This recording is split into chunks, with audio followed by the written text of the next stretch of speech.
Hello, hello, dear tennis lovers. We are incredibly happy to welcome you back to another exciting episode of Now We Are Talking English. Today, Emily and I are entering the magnificent world of a sport that millions of people love across the globe. Whether you are an active player who spends every weekend on the court, a complete beginner planning to pick up a racket for the first time, or simply a passionate fan who loves watching thrilling matches on television, this video is exactly for you. Yes, welcome everyone. Our main goal today is to help you learn all the important words, terms, and phrases connected to this beautiful sport. By the end of this episode, you will be able to talk about matches, scoring, and tournaments with anyone like a pro.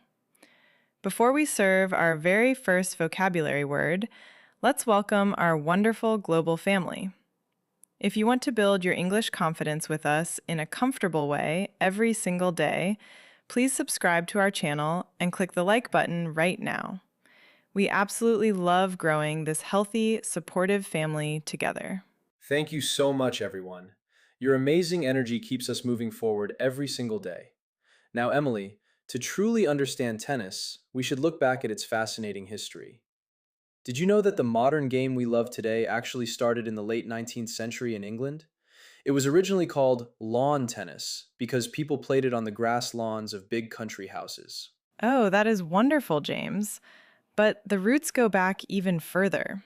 Hundreds of years ago, a similar game was played in France, where players used the palms of their hands to hit the ball before rackets were invented.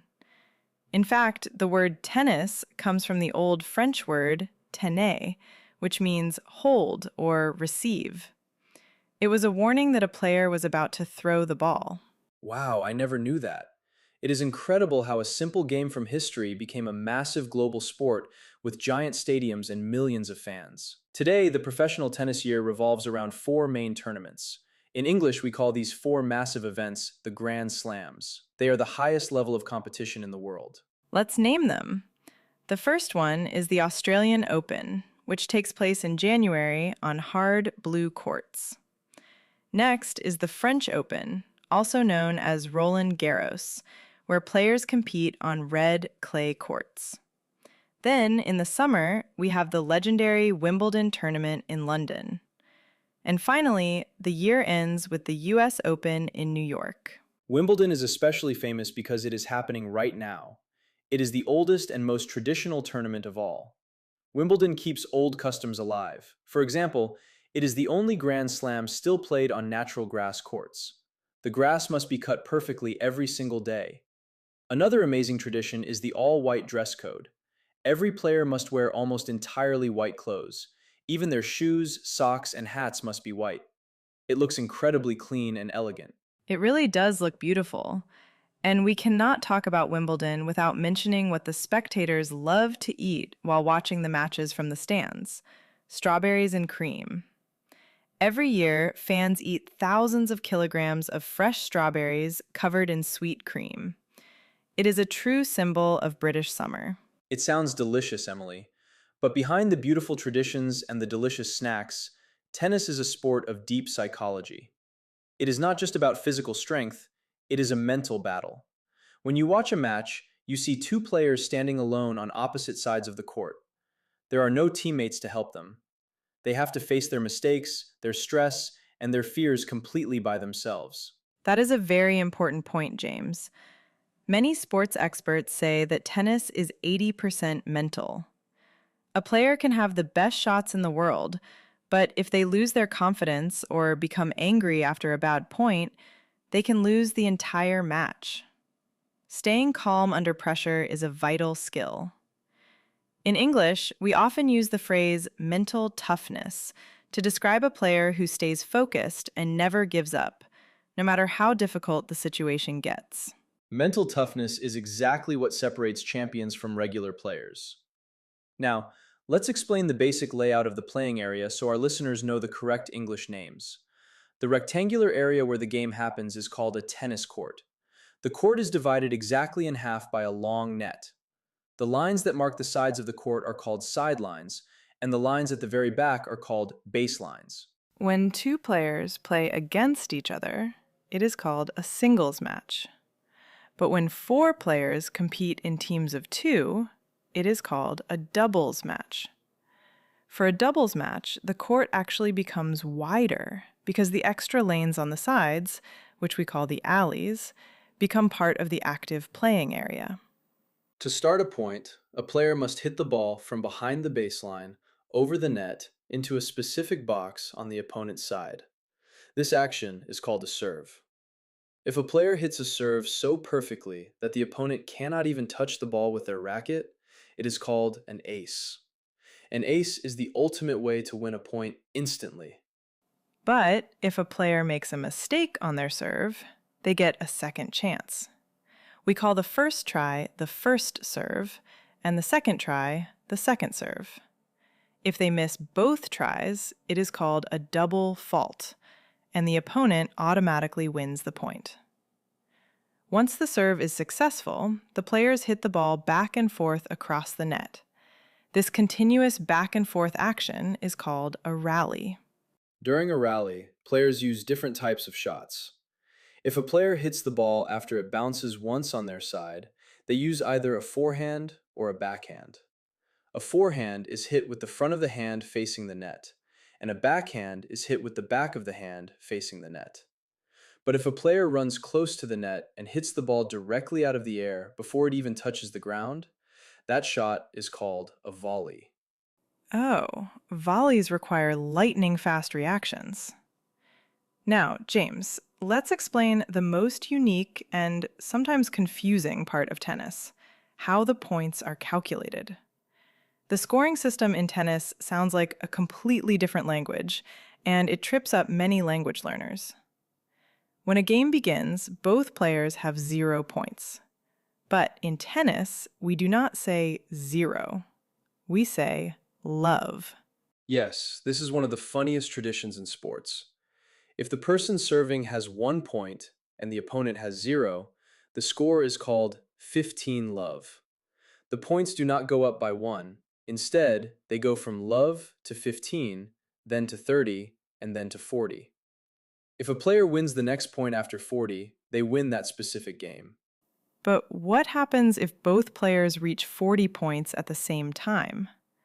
We don't say 40-40, right? Correct. A 40-40 tie is called deuce. When the score is deuce, a player cannot win the game by just scoring 1 point. They must win 2 points in a row to secure the game. The first point won after deuce is called advantage. If the player who has the advantage wins the very next point, they win the game. But if they lose that point, the score goes right back to deuce. A deuce can go back and forth for a very long time, creating incredible tension. It is so exciting to watch. To win a match, you need to understand 3 main steps: games, sets, and matches. Usually, a player must win 6 individual games to win a set. However, they must win the set by at least 2 games, like 6-4. If the score in a set becomes a 6-6 tie, players enter a special final game called a tiebreak to decide who wins the set. Finally, to win the whole match, a player must win either 2 out of 3 sets or 3 out of 5 sets, depending on the tournament.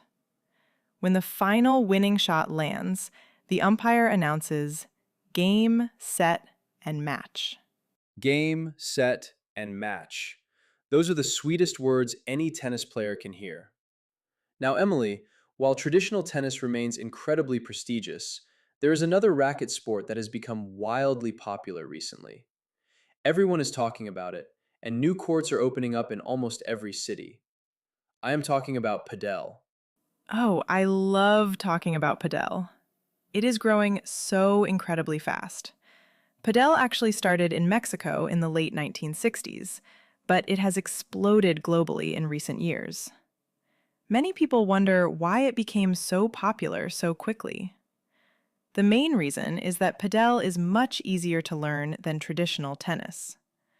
The learning curve is gentle, so beginners can start having long, fun rallies with their friends during their very first hour on the court. It is also a highly social game because it is almost always played as a doubles match with four people. That makes sense. But let's explain the main differences between Padel and tennis. First, the court is different. A Padel court is about 25% smaller than a tennis court, and it is completely surrounded by walls made of thick glass and metal mesh. Yes, and those walls are a major part of the game. In tennis, if the ball lands outside the lines, the point is over. But in Padel, after the ball bounces on the ground, it can hit the glass walls, and the players can still play it. It makes the game feel a bit like squash. The equipment is completely different too. Tennis rackets are large and have tight nylon strings. A Padel racket, which people often call a Padel paddle, is smaller, solid, made of lightweight materials like carbon fiber, and has no strings at all. It just has small holes drilled through it. The balls look very similar to tennis balls, but they have slightly less pressure inside, so they do not bounce quite as high. It is an amazing sport. And it is wonderful that people have so many great choices for staying active. Now, James, speaking of tennis, I have a fun bonus question for you before we finish our episode today. Do you know why a specific type of elegant jewelry, a simple bracelet covered in a single row of identical diamonds, is called a tennis bracelet? You know, Emily, I have heard that name many times, but I never actually thought about why a piece of luxury jewelry is named after a sport. Why is it called a tennis bracelet? Did someone play tennis while wearing diamonds? That is exactly what happened. It is a very famous and funny moment in fashion and sports history. Back in the late 1980s, there was a top professional American tennis player named Chris Evert. She was famous for her incredible skill and her elegant style on the court. During a very intense match at the US Open, she was wearing a beautiful diamond bracelet. Suddenly, during a rally, the clasp of the bracelet broke and it slipped off her wrist onto the court. Oh no! A diamond bracelet flying across a tennis court? What did she do? She immediately asked the match officials to pause the game. She said, "I dropped my tennis bracelet," and she refused to continue playing until she found all her diamonds on the court. Because millions of people were watching the match live on television, the phrase tennis bracelet instantly became incredibly famous. Ever since that day, jewelers all over the world use that exact name for that specific style of bracelet. That is an absolutely magnificent story, Emily. I love how a small accident on a sports court completely changed the vocabulary of the jewelry world forever. It just shows that tennis terminology is everywhere around us, even outside of sports. It really is. Now, let's do a very quick, clean recap of all the essential words and phrases we discussed today, so our global family can store them safely in their minds. We talked about the four biggest tournaments called the Grand Slams, including Wimbledon with its traditional grass courts and all-white dress code. We learned that the playing area is a tennis court, divided by a net, with baselines and sidelines. We covered important shots like the serve, ace, forehand, backhand, and volley. We explained that 0 points is called love, a tie is deuce, and the final victory phrase is game, set, and match. Finally, we compared tennis to the fast-growing game of Padel and learned the funny history behind the tennis bracelet. Perfect summary, Emily. To all the tennis and fitness lovers listening to us today, remember that learning a language is very similar to learning a sport. It takes a little bit of practice every day, a dose of mental toughness, and the courage to make mistakes. Be incredibly proud of yourself for completing this lesson today. Now, let's practice together in our comments section. We have 2 fun questions for you. First, do you prefer playing or watching traditional tennis, or are you excited to try Padel? Second, did you already know the story of the tennis bracelet? Please type your answers below in simple English. Thank you for spending this wonderful time with us on Now We Are Talking English. Keep moving, keep practicing your vocabulary, and we will see you in our next episode. Have a beautiful, healthy day, everyone. Keep smiling, and goodbye.